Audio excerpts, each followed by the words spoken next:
Hello and welcome to the Grand Line Review, your source for everything One Piece. And today, we are seeking balance. As recently on the Grand Line Review, we explored the top 10 highest known bounties in the series. It involved a lot of difficult to say numbers, as well as very well known individuals throughout the world. However, today we need to acknowledge the other side of that coin, of which the denizens of YouTube almost never grant any attention to, which are the lowest known bounties in the series. And to be perfectly honest with you, I find this to be a much more exciting list, because you can more or less predict, if not flat out know, who the highest bounty holders are, but asking for the lowest? Well, apart from one or two that you would know off the top of your head, it may be a tricky exercise, and that is the thrill of it. Before we examine our lowest earners though, this list has to have a couple of extra criteria applied to it. Firstly is that joke bounties are inadmissible, and what I mean by that is something like Mikio Ito, who is a quote-unquote character in the series / real-life figure, who is worth a mighty 1 million yen. Stuff like that we're going to ignore, but in addition to that, all bounty holders on this list must be canon, because there is a dark sea full of filler bounty holders, all of whom are most certainly disappointments to their parents due to their staggeringly low numbers. But with that out of the way, let's begin.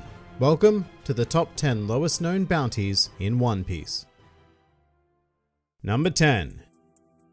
Hart-chan and Higuma the Bear. We are going to be beginning our exploration today with a double bill of former villains, the latter of whom was actually the very first antagonist within the entire series. Now, as they set the bar for this entire list, I'd just like those of you who don't immediately know the answer to have a bit of a guess of what these two are worth. What do you reckon? 15 million berries? 12 million? 10 million perhaps? Well, certainly not. All of those figures are far too rich for their blood, as Hart-chan and Higuma clock in at a tepid 8 million berries apiece. Now on paper, this is pretty insane because they both have some fine achievements, in theory. I mean, Hart-chan was a member of the Sun Pirates, which remains one of the more infamous pirate crews to have existed to this day, and Higuma and his bandits came into direct conflict with the Red Hair Pirates, prior to Shanks becoming an emperor that is, and they got all of their asses handed to them, and Higuma ended up being nommed by the Lord of the Coast. But if we discount those last three things I said, then he sounds pretty impressive.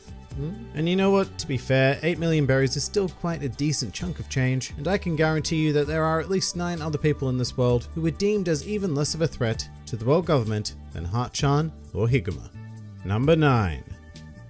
Curly Dadan. Moving right along, we have another bandit, and not only that, but another bandit hailing from Dawn Island no less. However, Dadan, whilst reasonably powerful in her own right, would not come to be known as the most prominent bandit of the island, as she was branded with a bounty of 7,800,000 berries, a mere 200,000 behind key rival Higuma. Although he's dead now, so I suppose Dadan got the last laugh there. Dadan is a bit tricky though, because she isn't known in the series for any of the exploits that would have earned that number, but rather for being a parental figure to the 3 amigos that are Luffy, Ace, and Sabo. However, a certain Monkey D. Garp did once claim that Dadan and her bandit gang had committed more crimes than there are stars in the sky. So despite her heart of gold, we are talking about a pretty serious criminal organization here. What we definitely can say for Dadan is that she is a rather fierce woman, choosing to wield an axe in combat, and after joining forces with a chibi ace, she was able to overcome an incredibly notorious pirate by East Blue standards, being Captain Blue Jam, who himself had a bounty of 14,300,000 berries. Not that bounties denote power levels, they absolutely do not, and this is the last time that will ever be brought up in this discussion. But Blue Jam was a tough customer regardless. Not tough or widespread enough to promote Dadan's own number any further, but you know what? 700,800,000 berries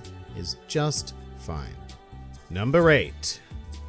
Mikita. Probably better known to most people as Miss Valentine, Mikita first appeared as an agent of the then mysterious Baroque Works, with a devil fruit ability that could kill through the mere act of being sat on. And the world government clearly took notice of this, issuing her a mild-mannered bounty of 7,500,000 berries. And you know, I'd say that this is fairly accurate. For the potential her devil fruit has, Mikita only really ever used it to perform one action, which was the equivalent of a Super Smash Bros. Player maining Kirby and only using down B to attack, which you know is effective to an extent. And Mikita certainly saw enough success with it to never bother to branch out elsewhere, but I'm afraid it's exactly that sort of thinking that is going to get you placed on a list like this. Rather notably, her partner Gem, aka Mr. 5, was actually far too valuable to be with us here today, as his bounty is around 10 million berries, which sits in the 7-figure range, something that absolutely none of our contenders here can boast at all. And speaking of, let's go on to meet a few of our other underachievers in this world. Number 7.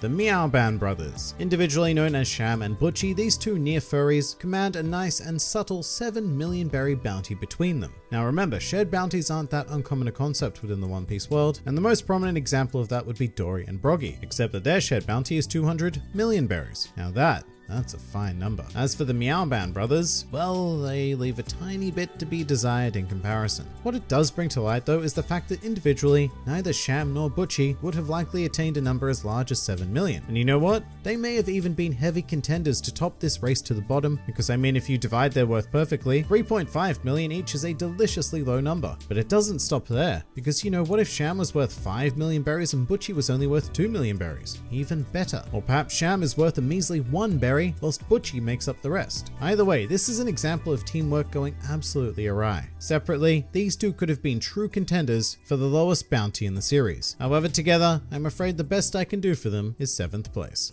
Number 6. Chew.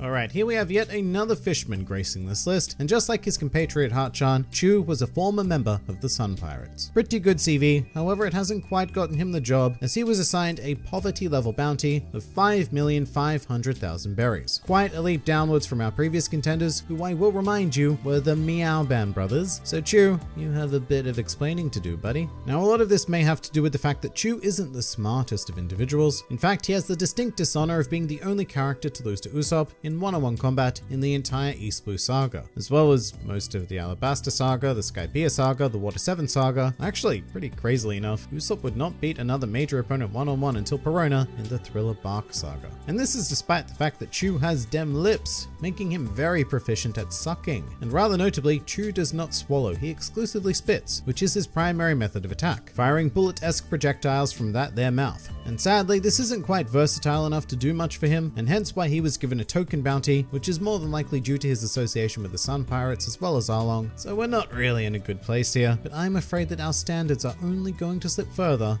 on this list. Number 5.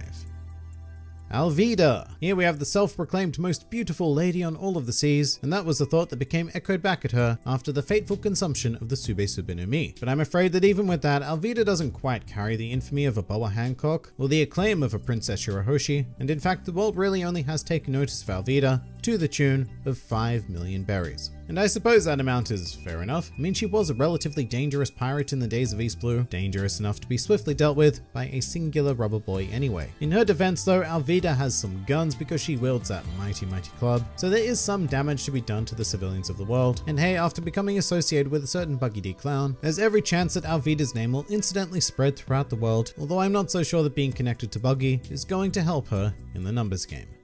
Number 4.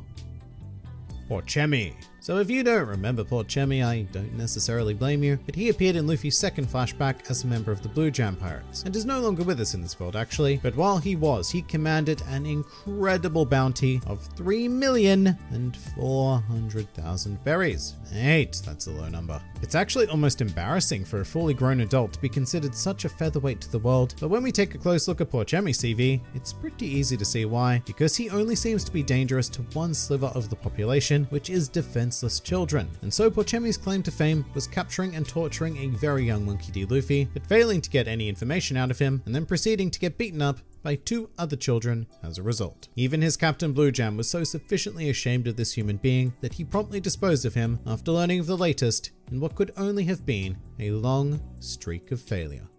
Number 3. Babe. Better known to most of you as Mr. 4, Babe is actually quite a surprise appearance to me because he was very high up in the Baroque Works rankings, and his bounty of 3,200,000 berries doesn't necessarily initially reflect that. I mean, his partner Miss Merry Christmas had a bounty of 14 million berries, which is far too excessive for this list, and as stated before, even his immediate underclassman Mr. 5 was worth 10 million. So what did Babe do wrong? Well, it may have something to do with the fact that he is more or less completely useless on his own. I mean, he has one hell of a mean swing, which is reflected in his name, which is taken from Babe Ruth, but without a dog cannon and a pushy mole woman, I'm not entirely sure what Babe would be able to accomplish. He's quite possibly the least intelligent character within the entire series, and in fact he actually seems genuinely incapable of thinking for himself. So in terms of being a threat to the world government, I actually think that Babe would probably join the Marines if someone asked him to, and let him into it, or the Revolutionary Army, or any faction. It just so happened that on this occasion he ended up being a pirate with some fine bat skills, and a lifelong dream of becoming a pizza boy. And yes, I'm serious about that last part, that is 100% canon. And you know what? He would probably make much more from that minimum wage job than his bounty is worth. Number 2. Beppo! Alright, so I am always thrilled to see Beppo even on a list like this, which certainly does not do him justice whatsoever, with his bounty being a measly yet ever so adorable 500 berries. However, this understated amount does match Beppo's understated personality quite well, as he is a quiet yet curious polar bear mink. Despite this, Beppo does have at least one highly valued skill, as he is actually the navigator of the Heart Pirates, which is very interesting given that he came to join them once he was swept away to sea after descending one of the legs of Zunisha, and later boarded a ship, randomly ending up in North Blue and meeting a young Trafalgar Law. However, of course, deep down, we do all know the reason why Beppo was branded numerically in this manner, and it's because the world government has a horrible habit of mistaking certain pirate crew members for pets. And so Beppo, as the now mascot of the Heart Pirates, will probably never receive his due attention. However, it must be said that he is in pretty good company, considering number 1. Tony Chopper. Alright, so I don't think there was a single person not expecting our wonderful reindeer friend to top this list here today, as his bounty of 100, I repeat 100 berries, is quite widespread knowledge due to him being a member of the Straw Hats. And of course it's for the exact same reason as Beppo, which is that Chopper has always been seen as an adorable pet of the Straw Hat Pirates. So much so that when the fake Straw Hats made their way into the world, they came equipped with their own Chopper pet impersonator just for that extra solid piece of authenticity. I mean, come on, can you even tell which one is the real Chopper in this picture?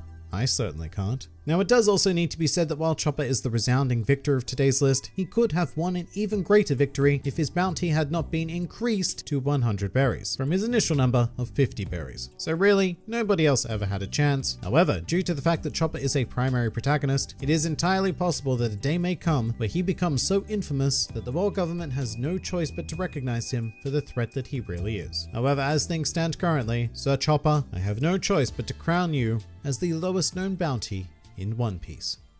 But that pretty much does it for the top 10 lowest known bounties in One Piece. If you enjoyed this video and the content this channel produces in general, then please do consider donating to the Grand Line Review Patreon, because the support of all of you amazing people is what continues to make this channel possible. And if you'd like to see more videos like this but applied to other anime and manga series, then please do check out my second channel, New World Review, for all of your wider needs. And if you'd like to join the fun at any time, then please do head over to my Discord server, where a wide array of shenaniganry takes place on a daily basis. And finally, please do comment with your thoughts on these abysmal numbers.